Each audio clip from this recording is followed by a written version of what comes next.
E você vê que esse quadro aqui, na verdade, ele é uma representação romanceada a partir da teologia medieval. E aconteceu uma coisa, quando falando idade renascentista, já é idade moderna, mas ainda bebendo da Idade Média.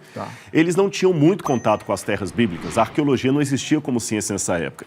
Então as pessoas retratavam Cristo de acordo com as tradições religiosas da Europa. Entendi. As próprias feições de Cristo, por exemplo, não são as feições de um judeu, mas de um europeu. Aqui embaixo você tem um crânio, que segundo a tradição seria o crânio de Adão, porque acreditava-se que Jesus morreu no Calvário e Adão estava sepultado embaixo, então o sangue de Cristo batizou Adão. A Bíblia não fala isso.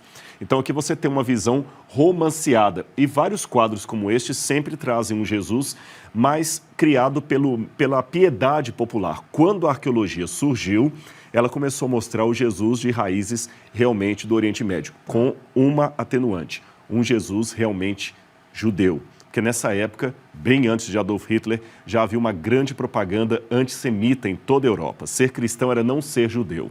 E tudo o que a teologia queria fazer era mostrar que Jesus não era judeu.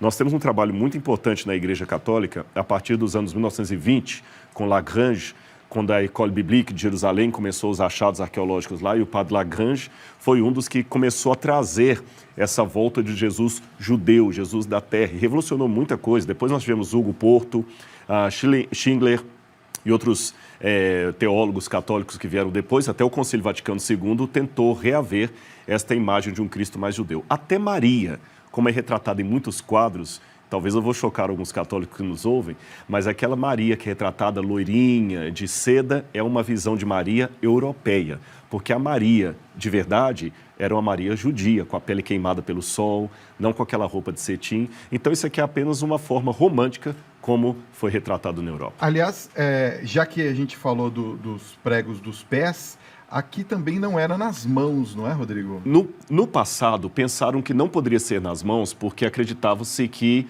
o corpo rasgaria, tá certo? Com o peso.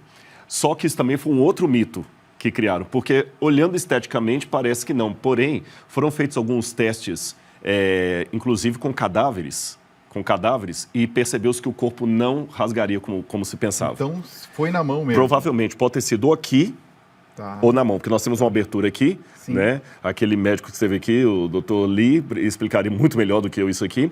E, além disso, tudo indica, por algumas descrições judaicas, romanas, que havia um pequeno banco aqui chamado sedícula, onde a pessoa apoiava uma das nádegas. Então, podia ser que ele ficava com os dois pés, um com um prego de cada lado, ou do lado assim, e ele se apoiava naquelas nádegas, de modo que o peso do corpo não ficava na mão. Ou seja, eu tenho a possibilidade dos pregos terem ficado no punho ou na mão, porque Yad, em hebraico, significa daqui para cá. A gente traduz por mão, mas toda essa parte. Entendi. E não tinha também a parte que cobre provavelmente eles estavam nu. Estava provavelmente nu, nu. Bem provavelmente era uma maneira de se ridicularizar. Ridicularizar, potencializar. A coisa era tão severa, só para você ter uma noção, os banheiros públicos romanos, eu já tive em vários deles, já escavei banheiro público romano em Clunia, na Espanha, em Israel nós temos, na Turquia, em Éfeso. As pessoas, os homens sentavam do lado um do outro. Para a nossa cultura, é estranho isso. Mulheres e homens? Não, mulheres separadas, só os homens. Mas sentavam do lado do outro sem nenhum divisório. E o banheiro era um lugar público, você está ali defecando e conversando com o companheiro. Dantesco para a nossa cultura. Mas agora vem o ponto mais curioso. Qual era o papel higiênico deles? Eles tinham uma pequena esponja do mar com um caniço. Ele morava numa água, se limpava, depois colocava aquilo num vaso cheio de vinagre para desinfetar e o outro poder usar.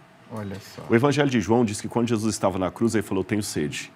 E um dos soldados, embebendo num caniço uma esponja, colocou num vinagre e levou à boca de Cristo.